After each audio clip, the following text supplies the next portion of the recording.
piezoeléctrica. ¿Y el tuyo, amigo, cuál es tu apellido? Yo, no, caballero. El efecto piezoeléctrico, como dice su compañero, es muy importante porque va a ser el que va a originar la formación del ultrasonido. ¿Ya? Un efecto indirecto va a formar el ultrasonido y un efecto piezoeléctrico directo va a transformar ese ultrasonido en imagen. ¿Ya? Eso me parece que está en la primera clase. O tal vez está también en esta clase. Vamos a ver. Pero es importante que recuerden las cuatro formas que interviene el ultrasonido, las características de cada una de ellas y la importancia del efecto piezoeléctrico, ¿no? Hay que un efecto piezoeléctrico directo e indirecto. Entonces vamos a empezar. En esta clase lo que vamos a hablar es el diseño y el funcionamiento de los transductores. ¿Ya? Me imagino que todos ya hemos visto los transductores, ¿no? ¿Y alguno de ustedes se ha preguntado por qué cada uno tiene una forma diferente? Por la frecuencia que tienen, con la que trabajan. Ya, por la frecuencia, ya. Y de acuerdo a esa frecuencia... para diferentes estudios. Ya, para diferentes estudios, ya. Como por ejemplo... Para todo lo que es extremidades, utilizan lo que es alta frecuencia. Alta frecuencia, ajá. ¿No? Entonces sería los transductores planos. Plano. Y para todo lo que es parte, bueno, para ver más profundidad, lo que es baja frecuencia y los convexos. Ajá. Principalmente. Ajá. Y eso tienen que recordar lo que se debe a las propiedades que tiene el ultrasonido, ¿no? Según la frecuencia va a tener a menor frecuencia va a tener una mayor profundidad, ¿no? Va a poder distribuir más, pero va a tener menor resolución. Una menor resolución, ¿no? Y los de mayor frecuencia va a ser todo eso a la inversa. Eso también es importante.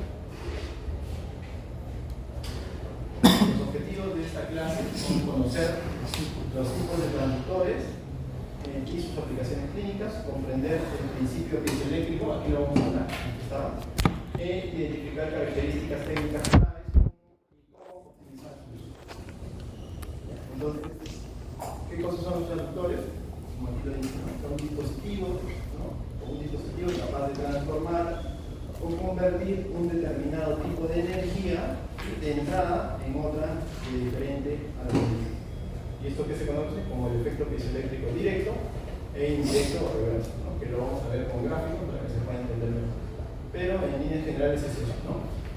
Vamos a pasar energía eléctrica a través del transductor y este transductor a través de los cristales piezoeléctricos que presenta en este equipo va a generar una vibración y esta vibración de cristales va a desprender sonido, ecos, ¿no? Que en este caso es el ultrasonido.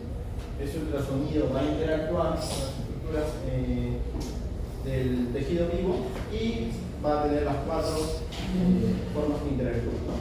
Y principalmente todos los ecos que se reflejen, ¿no? Por la reflexión van a volver al transductor y van a incidir en los cristales, estos van a volver a vibrar y van a pasar una determinada intensidad según la amplitud de la onda y el equipo lo va a transformar esto en señales eléctricas que lo va a derivar a la computadora y va a formar la imagen. Entonces son las dos formas en las cuales los cristales van a ayudar a formar esa imagen, tanto emitiendo el ultrasonido como recepcionando el eco reflejado, ¿no? Por reflexión. Entonces estos transductores, ¿no? Contienen la parte más importante, que son los cristales piezoeléctricos, entre los cuales se tiene la capacidad de transformar la energía eléctrica en sonido y viceversa. De tal manera que este transductor actúa como un emisor y un receptor de ultrasonido. ¿Sí? Existen varios tipos de transductores que difieren tan solo en la manera en que están dispuestos sus componentes. ¿Ya? Entonces, esta diapositiva es importante para el examen que va a venir. La diferencia entre el efecto piezoeléctrico directo del indirecto o reverso. Sí, por ejemplo, aquí tenemos el efecto piezoeléctrico directo, donde va a llegar, primero vamos a hacer la electricidad. El indirecto o el reverso, emitimos la electricidad que les mencioné, este va a llegar a los cristales piezoeléctricos, estos estos van a vibrar y van a emitir el ultrasonido. Entonces, este fenómeno se conoce como el efecto piezoeléctrico indirecto o reverso. Y el efecto piezoeléctrico directo se va a dar cuando estas ondas de ultrasonido retornan hacia el transductor y van a interactuar también con los cristales a ese nivel, y estos van a transformar esto en una energía eléctrica según la amplitud y la intensidad de los ecos recibidos, y en base a ello van a determinar las imágenes. ¿Ya? La profundidad, las características de cada una. ¿Ya? Entonces, recuerden bien esto, es bien importante. Eso también, esta parte también es importante. ¿Ya? Los componentes del transductor. La parte más importante de él es la presencia de los elementos cristalinos, ¿no? O cerámicos con propiedades piezoeléctricas, ¿no? Los cristales piezoeléctricos. Que se encuentra más o menos. Este es un ejemplo general, ¿no? Genérico de transductor para ejemplificar bien esto, pero más o menos a este nivel se van a encontrar los elementos piezoeléctricos. ¿Sí? Generalmente son de circonato de titanio de plomo, aunque antes, ¿no?, se inició con cristales de cuarzo, ¿ya?, que son los naturales.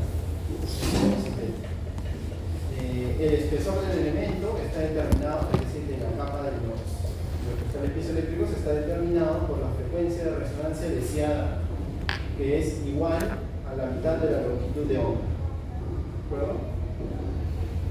También lo vamos a ver más adelante.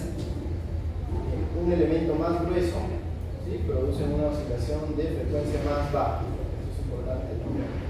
Mientras que un elemento más delgado produce una oscilación de frecuencia más alta. ¿Ya? Entonces se acuerdan la frecuencia, ¿no? Lo que es, para qué es importante, ¿no? Para evaluar ciertas estructuras, ¿no? Entonces los transductores planos, ¿qué capa de cristales piezoeléctricos creen que va a tener? ¿Más gruesa o delgada? Más delgada, ¿no? Y los transductores convexos van a tener una capa más gruesa, ¿sí?, de los cristales piezoeléctricos, por lo que va a tener una frecuencia un poco más baja. Entonces, también tenemos electrodos positivos, ¿ya?, ¿sí?, y de tierra en la cara del elemento, ¿no? Tenemos el positivo, ¿no?, que es más posterior, y de tierra, que lo tenemos un poco más externo, ¿sí? Esto va a permitir la conexión eléctrica.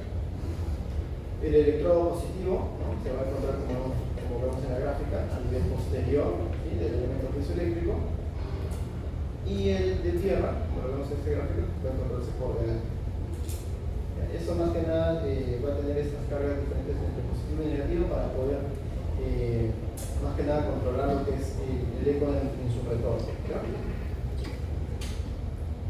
El bloque de amortiguación, ¿sí?, que lo tenemos aquí por detrás de los elementos piezoeléctricos de la capa de los cristales piezoeléctricos, se encuentra graficado aquí, en este nivel, ¿no? Y este es necesario porque va a absorber la energía ultrasónica, ¿no?, energía hacia atrás, y va a atenuar las señales ultrasónicas dispersas de la carcasa, ¿no? Esta carcasa lo que cubre, ahora lo vamos a ver, ¿no? Entonces, si los cristales piezoeléctricos se emiten por aquí, ¿no?, como aquí se comienza a emitir, vienen por aquí, vienen por aquí, pero también al vibrar estos cristales lo va a emitir hacia la parte posterior. ¿De acuerdo? Entonces, para eso sirve este bloque de amortiguación, para anular todos los ecos que se puedan dirigir hacia posterior, y solo va a analizar los cristales que se van hacia adelante. Entonces, por eso se llama bloque de amortiguación. La capa coincidente, ¿no?, es una interfaz entre el elemento transductor y el tejido, ¿sí? Esto permite una transmisión cercana al 100% de ultrasonido, y esto es desde el elemento a los tejidos, ¿no?, al minimizar la reflexión debido al paso de diferentes medios, ¿sí? Entonces aquí lo que va a tratar de hacer es tener una nula o prácticamente mínima reflexión, ¿no?, por lo cual el ultrasonido va a pasar directamente a través de esta capa coincidente, ¿no? ¿Y esto por qué se va a lograr? Por la constitución de capas de material con impedancias acústicas que se encuentran entre el tejido blando y el material del transductor. Entonces, ¿se acuerdan lo que era la impedancia? acuerdan? Es la capacidad de los tejidos, ¿no?, para impedir el paso del ultrasonido. ¿Y se acuerdan qué pasaba cuando hay un tejido de una impedancia diferente a otro? ¿Qué pasaba? ¿Se acuerdan? Se producía una. ¿Cómo se producía? ¿Tú sabes? Una interfase, ¿no se acuerdan? Una interfase. De todo eso pregunta de examen, el chico tiene que responder todo lo que yo hable, no le digo porque yo casi como cuando yo le preguntas por el tema. Y entonces si tenemos dos elementos con impedancias diferentes, se produce una interfase. Y cuando hay una interfase, el eco regresa, ¿se acuerdan? Se refleja. Si la impedancia, si esta interfase es muy alta, ¿no?, como por ejemplo el aire con la piel, o el hueso con la grasa, si es muy alta, pues prácticamente todo se va a reflejar y no se forma imagen. ¿Ya? Es importante recordar eso. Entonces, aquí las impedancias van a ser similares, por lo cual esta capa coincidente, ¿no?, va a tener una impedancia similar entre el tejido blando, ¿no?, y el material del transductor, de tal manera que no haya esa reflexión o esa interfase y el eco pueda atravesar. ¿De acuerdo? Esta capa coincidente, lo tenemos aquí, la masa externa. Luego tenemos el alojamiento, la carcasa, el housing, que sirve más que nada para el aislamiento eléctrico y la protección de los elementos, ¿no? Aquí tenemos que incluir el estuche de plástico, ¿no?, el protector metálico y el aislante acústico, ¿no? Aquí está más de lo mismo, ¿no?, las partes del transductor para que se pueda caso. Y aquí, si bien hemos visto algunos transductores en el hospital, pues miren, hay de diferentes formas y tamaños, ¿no? Mira, aquí tenemos todos los diferentes tipos de transductor, ¿no?, desde los endocavitarios, ¿no?, tenemos a los volumétricos. Ahora vamos a explicar cada uno de ellos ya. A los convexos, ¿no?, a los planos, a los sectoriales, ¿no?, incluso también, ¿no?, los endoscópicos. Todos estos es parte de lo mismo, ¿no?, la presencia del efecto piezoeléctrico. Todos se basan en eso. Entonces también esto es importante, pero este examen, ¿no?, qué tipos de transductores tenemos, ¿no?, según la matriz. Entonces tenemos los transductores de matriz unidimensional, ¿no?, en la cual los elementos activos se encuentran en un modo lineal, ¿no?, y estos generan una imagen plana en dos dimensiones, ¿sí?, cuando todos los elementos se operan simultáneamente o en secuencia. ¿De acuerdo? Entonces, este es un transductor unidimensional, existe solo una capa de cristales, ¿no?, los cuales todos pueden funcionar al mismo momento o pueden funcionar en secuencia, pero van a emitir solo o van a generar solo una imagen plana en 2D, en dos dimensiones. ¿Qué es lo que hemos visto en práctica? ¿Ya? Las imágenes en dos dimensiones es lo que creo que con todos sus profesores han podido ver en el equipo. ¿Sí? Es lo más frecuente y lo que más se usa. Luego tenemos los transductores de oscilación mecánica, ¿no?, que está compuesto por una matriz igual, unidimensional, y un mecanismo que puede controlar la posición de esta matriz, ¿no?, para formar una imagen en 3D, combinando varias imágenes 2D creadas por la matriz unidimensional. ¿Sí? Entonces, más o menos para que puedan entender, si el transductor lineal es este celular, pongamos el unidimensional, esta es la capa de cristales, entonces vemos que son una capa y comienza a emitir los sonidos, comienza a emitirlo en la misma línea, ¿no?, se emite en el mismo lugar.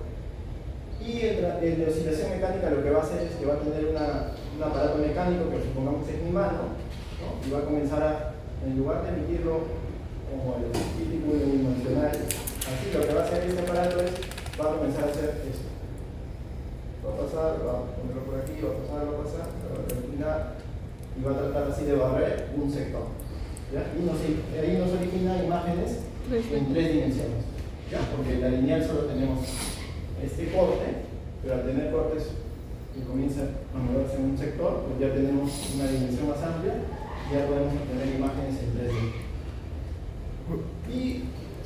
Ah, sí, una consulta. El tema de los transductores, por ejemplo, ahorita que me acabo de acordar, los del IBUS, creo que se llaman.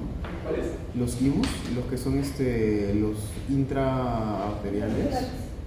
¿Ah? Ah, intravasculares. Ajá. Esos de ahí también, esos de ahí vendrían a ser o sea, no me acuerdo exactamente cómo eran, pero ¿dentro de qué categoría entrarían? Transductores endovasculares. Ajá. ¿Cuál es? Ahora tienes una imagen de cómo es. Tengo imagen de cómo es la imagen dentro de la arteria. Más que todo se usa en intervencionismo. Ajá. Ajá. Sí, pero. IBUS. Ajá. Y ultrasonido intravascular cardíaco.